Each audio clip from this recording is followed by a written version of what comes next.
चर्चित हो रहे हैं मैथ के शिक्षक के रूप में। और जिस तरह मैथ को पढ़ाते हैं 11th-12th को, इससे पूर्व में भी स्कूल में आपने पढ़ाया है, बहुत नाम कमाया है, खुद से मेडिकल इंजीनियरिंग में मतलब कि जो है टॉप किए हैं, लोग पढ़ रहे हैं बच्चे, उनसे पढ़ाते हैं वो बताएं। जी, सबसे पहले तो मेरा नाम मुरारी कुमार शाही हुआ।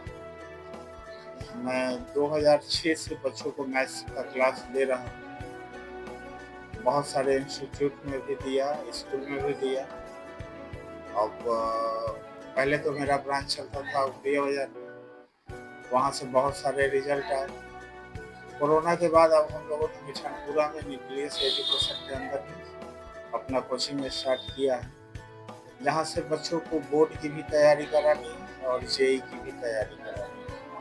और रिजल्ट हम लोग रेगुलर देते आ रहे हैं। अभी जो बिहार बोर्ड का 11th-12th का जो रिजल्ट आया है, वो टेस्ट का जो रिजल्ट आया है, जी तो आप लोग के पढ़ाए हुए बच्चे का रिजल्ट अच्छा आया है, मार्क्स और बहुत चर्चित भी हो रहे हैं। तो ऐसा कौन सा मतलब कि जो है मैथ में जो पढ़ाई के मैथ में अच्छे टॉप के बच्चे लोग जी, एक ऐसा सब्जेक्ट है, बच्चे अगर थोड़ा सा ध्यान से पढ़ ले, थोड़ा सा उसको टाइम दे दे, तो मैथ ही एक ऐसा सब्जेक्ट है जिसमें बच्चे 100 में 100 भी करते हैं।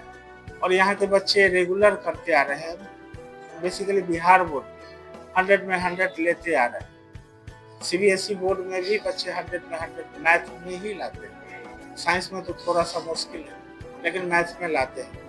अभी इंजीनियरिंग का मतलब की जो से भी बहुत से ऐसे आपके पढ़ाए हुए बच्चे का जो दिमाग में बैठा हुआ है बच्चों में कि कोटा में अच्छी पढ़ाई होती है सर, मगर वहाँ जाने के बाद में फंस जाते हैं वहाँ कोटा।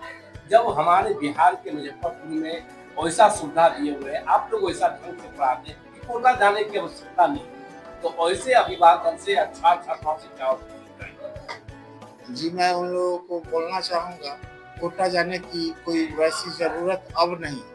पहले जाते थे, कोई दिक्कत नहीं है, जब सुविधा नहीं थी अपने साथ। लेकिन अब सारी सुविधाएँ हैं। वो जो उनका जो मॉड्यूल है, लगभग सारे कोचिंग का मॉड्यूल हम लोग सॉल्व करवा लेते हैं बच्चों से। चाहे वो रेजोनेंस हो, फिटजी हो, ये सब तो नया आया है, पीडब्ल्यू या मोशन, ये सब नया, अनअकैडमी ये लोग नया आए हैं। लेकिन मूल रूप से पुराने जो कोचिंग थे, एलन थे, फिटजी थे, रेजोनेंस थे, उन सारे के मॉड्यूल के क्वेश्चन को हम लोग सॉल्व कराते हैं और प्रीवियस ईयर पे ज़्यादा ध्यान देते हैं। जो आईआईटी जेईई में पिछले सालों में पूछा गया क्वेश्चन, वो हम लोग क्लास में सॉल्व करवाते हैं बच्चों को, ताकि उन लोगों को आइडिया मिल जाए कि कैसे क्वेश्चन को सॉल्व करना है। बहुत से ऐसे कोचिंग जो है कि ऑनलाइन पढ़ा रहे हैं, आप लोग ऑफलाइन पढ़ाना चाह रहे हैं, बच्चों को कि बता देते हैं कि यहाँ कैसे है, और सामने मतलब कि क्वेश्चन देते हैं और सामने मतलब कि मतलब उसका सॉल्व करके देते हैं, आज सामने पढ़ाना चाहते हैं आप, तो उस पर ज़्यादा विश्वास आपका रहा है कि सामने एग्जाम्पल मतलब कि ऑनलाइन पढ़ाई का कोई मतलब नहीं बनता है, क्योंकि ऑनलाइन क्लास जब चलता है बच्चे पढ़ लेते हैं, क्लास कर लेते हैं, लेकिन बच्चे उसका होमवर्क नहीं करते हैं, बिल्कुल नहीं करते हैं, छोड़ ही देते हैं। घर में गार्जियन को पता चलता है बच्चा तो मेरा पढ़ा, टीचर के पास गया नहीं, टीचर ने होमवर्क चेक नहीं किया बच्चों का, बच्चों से कुछ पूछा, बच्चे ने कुछ बताया नहीं। ऑनलाइन में ये सब हो जाता है। जब होमवर्क दिए, अगले दिन चेक करेंगे, उससे रिलेटेड कोई प्रॉब्लम तुमसे पूछ लेंगे, ये सब पूछते हैं। तो यहाँ डर से भी, भले उसको डर बोला जाए या जो बोला जाए, बच्चे करके आते हैं। लेकिन ऑनलाइन में ऐसा कुछ होता नहीं है, बच्चों का टेस्ट भी नहीं होता है, तो वो प्रॉब्लम। और इससे मतलब वो छात्राओं से क्या कहना चाहेंगे जो डर भय हो या मैथ का सब्जेक्ट ले लेते हैं, केमिस्ट्री या मैथ लेते हैं, सब्जेक्ट साइंस लेते हैं, तो उसका डर हो जाता है कि मैथ लेकिन फंस गया, मैथ हमको समझ में नहीं आता, और इससे छात्राओं से क्या जी नहीं, मैं उनको बोलना चाहता हूँ, मैथ काफ़ी आसान सब्जेक्ट है। आप अपने मन में बिठा लिए हो कि मैथ मुश्किल है, लेकिन ऐसा बिल्कुल नहीं, मैथ काफ़ी आसान है। आप आके कुछ दिन पढ़ के तो पहले देख लो, कुछ पढ़ लो, आपको क्लियर हो जाएगा। हाँ, टीचर अच्छा होना चाहिए। आप अच्छे टीचर का सिलेक्शन कीजिएगा, आपको कोई ऐसा सब्जेक्ट ही नहीं है जो मुश्किल होता है।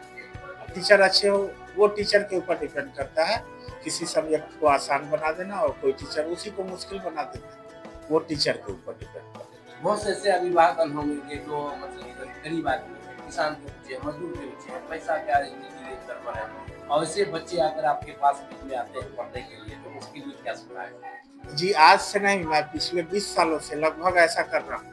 कोई ऐसा बच्चा जिसके पिताजी नहीं, उसको मैं सारा बुक भी अवेलेबल कराता हूँ और मेरे कोचिंग में वो बच्चे फ्री में पढ़ते हैं। ये आज से नहीं, 20 सालों से मैं ऐसा यानी करता हूँ। सोशल वर्कर जी, पूरा है। बिल्कुल। क्योंकि गुरु एक गुरु होता है कि विद्या देना, अब विद्या देना तो उसके वो मतलब उसकी आर्थिक स्थिति कमजोर है तो उसको मतलब कि जो निःशुल्क पढ़ा रहे हैं। जी, बिल्कुल। इस सेवा करने की प्रेरणा कब से आई? ये सेवा मेरा बहुत पहले से है और मेरा एक इसके बारे में एक कहानी बताऊँ। मेरा एक विद्यार्थी था सुमित कुमार, जो अभी सिकंदरपुर में जिज्ञासा समाज कल्याण केंद्र चला रहा है। शायद उसका नाम सुने होइएगा, चर्चा में है वो बच्चा।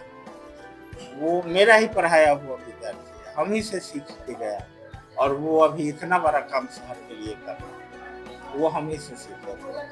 एक गुरु ने इस तरह का शिक्षा दिया कि वो संस्था चला के सेवा कर रहा है बिल्कुल और कर रहा चाहता है कि देश की सेवा करूं। बिल्कुल। आप लोग उसके बारे में जानते हो। क्या परिचय हो गया आपका?